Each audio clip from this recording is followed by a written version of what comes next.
கரூரில் உயிரிழந்தோர் குடும்பத்தினரில் 31 பேருக்கு அரசு பணி, ஒருவருக்கு 10 லட்சம் முதல்வர் விஜய் வழங்கினார். கரூரில் தவேகா பிரச்சார கூட்ட நெரிசலில் உயிரிழந்தவர்கள் குடும்பத்தினரில் 31 பேருக்கு அரசு பணி, ஒருவருக்கு 10 லட்சம் கருணைத் தொகை முதல்வர் விஜய் வழங்கியுள்ளார். கரூரில் வேலுச்சாமிபுரத்தில் கடந்த ஆண்டு செப்டம்பர் 27ஆம் தேதி தவேகா பிரச்சார கூட்டத்தில் சிக்கி 41 பேர் உயிரிழந்தனர். 100க்கும் மேற்பட்டோர் காயமடைந்துள்ளனர். உயிரிழந்தவர்களின் குடும்பத்திற்கு தவேகா சார்பில் 20 லட்சம் நிவாரணம் வழங்கப்பட்டது. அவர்கள் சென்னை மாமல்லபுரம் அழைத்து சென்று ஆறுதல் கூறினார் விஜய்.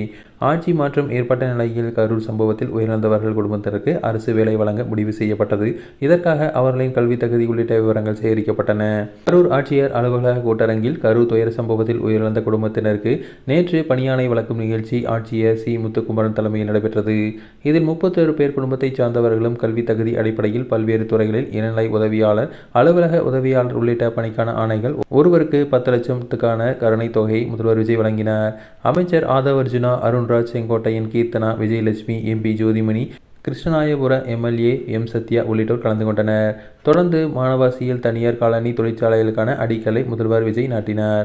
எம்பி ஜோதிமணி செய்தியாளர்களிடம் பேசும்போது, கரூர் துயர சம்பவத்தில் உயிரிழந்தவர்களுக்கு அரசு பணி வழங்குவதை அரசியலாக பார்க்கக்கூடாது. இது மகிழ்ச்சியான நிகழ்ச்சி இல்லை. பணியாணை பெற்றவர்கள் கண்கள் கலங்கினர். முதல்வரும் பணியாணை வழங்கும்போது அழுதார் என கூறியுள்ளார்.